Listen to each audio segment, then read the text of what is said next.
दोस्तों नमस्कार। Colonel Ajay, CEO Ajay astro money group first global astro finance digital channel से आपसे मुखातिब होता हूं। आज 1 सितंबर सन 2023। दोस्तों, ग्रेन्स में चाहे मक्का हो, बाजरा हो, गेहूं हो या फिर चावल, इस पर लगातार अपडेट और विश्लेषण हमारी टीम आपको देती है।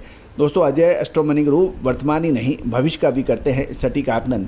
मक्का पे आपको याद होगा, हमने बिहार से लगातार आपको अब रिपोर्टिंग की थी, और जब मक्के के भाव रसातल में चल रहे थे उसके बाद मक्का के भाव में लगातार सुधार देखा जा रहा है। गौरतलब है कि खबर निकल के आ रही है कि बारिश की कमी की चिंता के बीच मक्के की दाम अब स्थिर हो गए हैं। गौरतलब है कि अगस्त महीना लगभग 80 साल के कम बरसात वाला साबित हो रहा है। महाराष्ट्र और मध्य प्रदेश जैसे दो महत्वपूर्ण राज्य भी में मक्के की कीमतें स्थिर बताई जा रही है। भारत एक सदी से अधिक समय से शुष्क यानी ड्राई वेदर अगस्त में ये परेशानियां झेल रहा है। मध्य प्रदेश, गुजरात, महाराष्ट्र और कर्नाटक सहित देश के कई राज्य मकई की खड़ी फसलों के लिए अब खतरनाक गर्मी का सामना कर रहे हैं।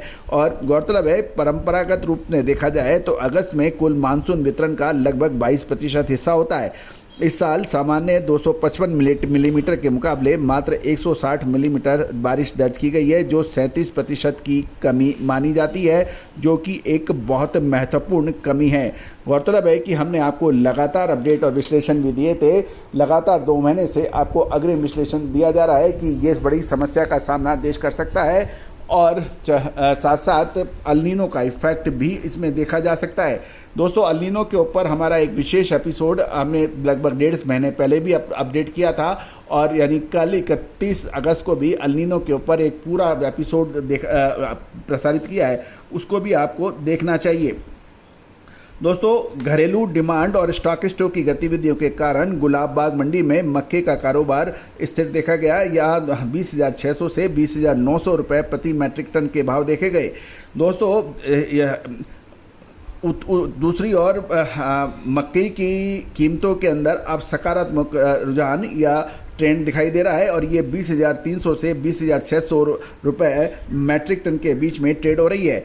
उत्तर प्रदेश में देखें तो 19,800 मैट्रिक टन से नीचे के स्तर पर अच्छी क्वालिटी वाली मक्के के लगातार ट्रेडिंग होने के समाचार मिल रहे हैं। उसके बावजूद भी स्टॉकिस्टों ने हाल में 20,000 से 20,300 रुपये प्रति मैट्रिक टन की कीमतों पर काफ़ी मात्रा में मक्का बेचने की खबर मिल रही है। गौरतलब है, ये ऐसा जब हो रहा है जब इथेनॉल उद्योग में तेज़ी को देखते हुए मक्के की ओर अब रुख कर रहा है।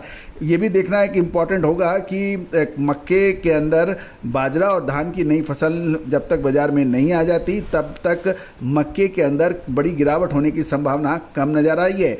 महाराष्ट्र और मध्य प्रदेश जैसे दो महत्वपूर्ण मक्के के राज्यों में कि उसको कीमतें 24,500 से मैट्रिक टन और 21,500 मैट्रिक टन से नीचे के स्तर पर नहीं देखी गई है। इस बीच कर्नाटक और तमिलनाडु में ये 24,000 से 24,100 और कर्नाटक में और तमिलनाडु में 24,500 रुपये प्रति मैट्रिक टन के स्तर पर व्यापार होता हुआ नजर आ रहा है। दोस्तों, चिंताएं लगातार बढ़ रही है क्योंकि भारत अगस्त के महीने में शुष्क मौसम और कम बरसात से जूझ रहा है, और इसका असर पूरे खरीफ की फसलों पर पड़ रहा है।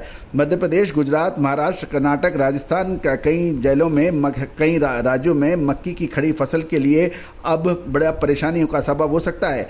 यदि हम ट्रेडिशनल रूप में देखें तो अगस्त में कुल मानसून का 22% हिस्सा होता है, जो इस साल सामान्य 255 मिलीमीटर के खिलाफ 160 मिलीमीटर दर्ज हुई, जो 37% से भी कम है। दोस्तों, ये एक महत्वपूर्ण हिस्सा है क्योंकि विशेषकर 37% कमी होने का मतलब कि फसलों के अंदर यील्ड यानी उसका उतारा के साथ साथ पैदावार में बड़ी कमी हो सकती है। दोस्तों, बरसात की इस रिमार्केबल कमी का असर अब फसल की वृद्धि पर भी पड़ रहा है, और जिससे पैदावार पर भारी असर पड़ने की आशंका बन गई है। इसके परिणाम स्वरूप आगामी रबी की बुआई में भी देरी और रकबा घटने का अब किसान अनुमान लगा रहे हैं। दोस्तों, किसानों के चेहरे पर अब परेशानियां हो रही है, और कुछ किसान तो अपनी फसलों को पुनर्जीवित करने के लिए हर संभव प्रयास कर रहे हैं, लेकिन कुछ लोग निराशा से भी जूझ रहे हैं।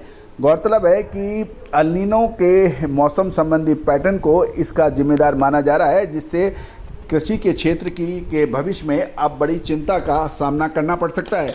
गौरतलब है कि दक्षिण पश्चिम मानसून देश के प्रमुख तिलहन दलहन मसाला के साथ साथ प्रमुख अनाज यानी ग्रेन्स की फसलों के उत्पादन के लिए जाना जाता है और भारत की अर्थव्यवस्था कृषि पर आधारित होने की वजह से यदि साउथ वेस्ट मानसून और खरीफ की फसल प्रभावित होती है तो इससे बड़ी चिंता का सबब हो सकता है, क्योंकि सोयाबीन के साथ साथ धान की फसल के अलावा प्रमुख दालें इसमें शामिल हैं, साथ साथ कपास की महत्वपूर्ण फसल भी इसमें शामिल है।